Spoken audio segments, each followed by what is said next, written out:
Okay, welcome back. I was going on to the next section, which is Jesus feeds the 5,000. And we've got here again me, Larry Mullins, and I've got two other gentlemen here. I'd love to have them introduce themselves, and we can start with maybe Tim.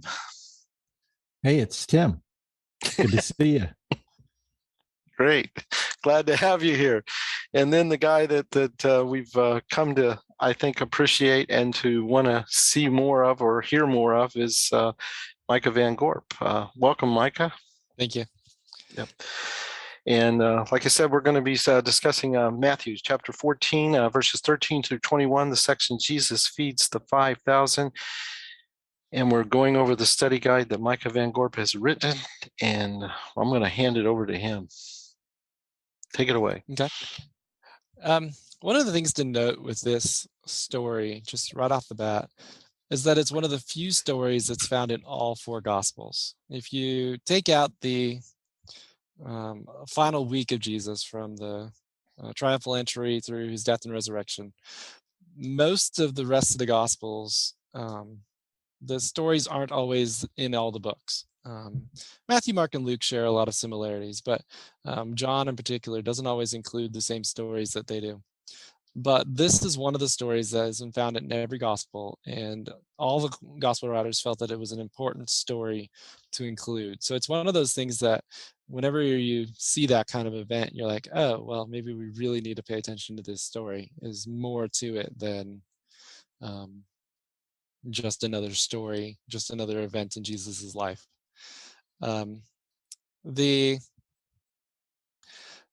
There is a little bit of difference in the way the different writers write this story, sort of the openings and the closings. In particular, Matthew, the way he places it, infers that Jesus's withdrawal to a solitary place was in response to the death of John the Baptist. The other writers don't necessarily put it immediately following John the Baptist's death, and so you don't get that element. In fact, one of them talks about how they were so busy that they couldn't even eat and sleep, and so Jesus told the disciples, drew the disciples away to a solitary place, which both could be true, but it could be that they were already so surrounded, and then they get this information about John as well, and Jesus says, all right, we need to step aside, we need some time to rest. But when they arrive, there's people there already, and the crowds have already followed him to this place of seclusion, this place where they're supposed to be getting this rest. And it's here that Jesus has compassion on them and begins to heal the sick. And so it's really the element of Jesus needs this time alone. He feels like he and the disciples need to get some time separated, but yet he's willing to set aside and care for the people who need it, even though it's going to take a lot more of his energy than he really has at that point. He has to give beyond the normal to do this, and it's definitely in my opinion, a lesson in sometimes when there's hurt and there's things, when there's places where we need to be ministering, we need to set aside our own position, our own feelings, our own abilities, and minister what God is setting before us, whether it be caring for people or feeding people or ministering to the brokenhearted. There's a phrase throughout Scripture where Jesus and God throughout Scripture talks about him being having compassion upon people because they were harassed and helpless like a sheep without a shepherd, and sort of this imagery that's being cast here. Though Jesus is that shepherd, they don't completely understand that at this point. And but the they get there, they've spent the day, it's becoming evening, and the disciples are saying, you need to send the people away so they can go buy some food. It's not like they couldn't go somewhere. There's, they just need to travel a little ways, go to the nearby towns, knock on the, farm door and see if someone has some bread to buy or something. And Jesus is like, well, no, you can feed them. Just, get out your food and start feeding them. And they're like, we only have 5 loaves of bread and 2 fish. In other words, they need to leave so we can go to town to buy some food. Yeah. We need to go get some more too. We didn't, we had enough for lunch, and we were planning on, maybe they were planning on fishing, while Jesus was in this remote place, or, gathering some berries or something. I'm sure they probably had some plan originally how they were going to have enough food, but they haven't had an opportunity to do anything except for work with this crowd of people. And as we find out, it's 5,000 men plus women and children. We don't know how many women and children it is. It could be less women and children than there were men, because the men would have been the ones going out to follow and listen to Jesus. It could have been more. It could have been whole families showing up. And in which case, in this time period, it could have been 3 or 4 times that, maybe even 5 or 6 times the total number. We're not real sure. Every gospel account just references the number of men, plus women and children. But I think it's obvious that 13 people is not easily going to handle a crowd of 5,000 plus people in a single day. So they were quite busy trying to get these people situated, get them to come to Jesus, etc. And they're hungry. They want to eat. And Jesus is still talking. He's still healing. And they're like, send them away. Go. They need to go eat. We need to eat. This is supposed to be a rest, end the sermon. Right. But Jesus, tells them to bring the small meal to him, and continues to change up the way things are. What I thought here was that it seemed a little bit briefer as far as what I remember in some of the other gospels, and it was, I guess, maybe more the perspective. Usually when I see something like this written, as far as thinking back to the writer, he was really overworked. The impression I got here was it was similar to what you were saying as far as that goes. It really comes across as somebody a little bit frustrated. I'm tired.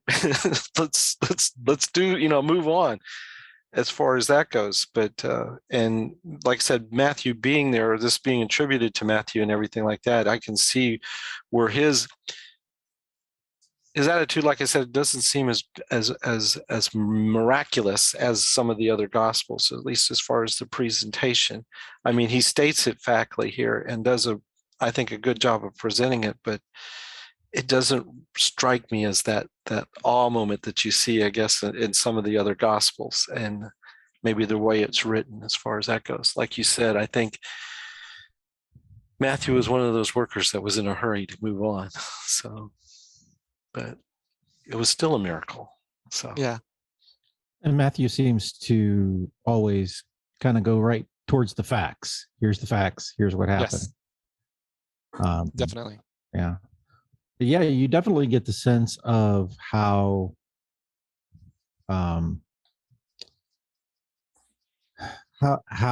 tired everybody was, Mm-hmm. and the emotional tiredness of it all. It wasn't just a physical thing. They were being emotionally drained here, but Jesus knew how short a time he had here, and so I think that was a big part of his motivation. Yeah. The Gospels, only John is the one who mentions that this 5 loaves and 2 fish were from a lad's lunch. whereas the NIV would sometimes use as the small boy's lunch.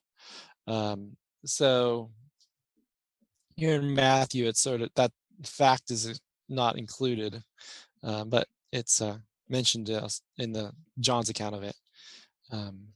Also, some of the back and forth between Jesus and the disciples is mentioned more in John than here in this particular account. I think that's probably due to the fact John probably took it from the boy. but I mean, it's a matter of who actually saw the conclusion, because it's interesting. Sometimes you get a different perspective. I mean, not everybody saw everything, and you've got it from at least, like I said, 4 different viewpoints as far as in writings and everything like that. And what I like in here too is Matthew went back and said that you could tell that he saw the reasoning behind it after the fact, because he points out here Jesus did this because he cared for the people.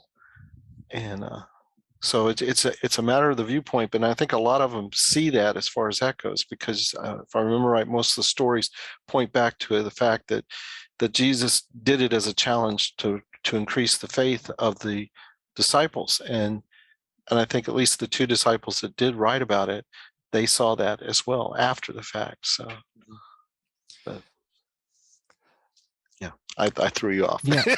Well, yeah, I find it interesting that Matthew doesn't give that kind of reasoning. He just, this is it. Make of it what you want. Right. And I think we pull out certain things from here. I think one of the things that's important here with Matthew's account is something I've pointed out before. If Matthew feels like something is referencing to the Old Testament, but that it's obvious, he won't necessarily state it. He'll just state the fact. But if he thinks it's not obvious, he'll quote the Old Testament passage. I really think his telling of this story, he's pointing back to the wilderness, when God provides manna from heaven, and when he sends quail for the people to eat.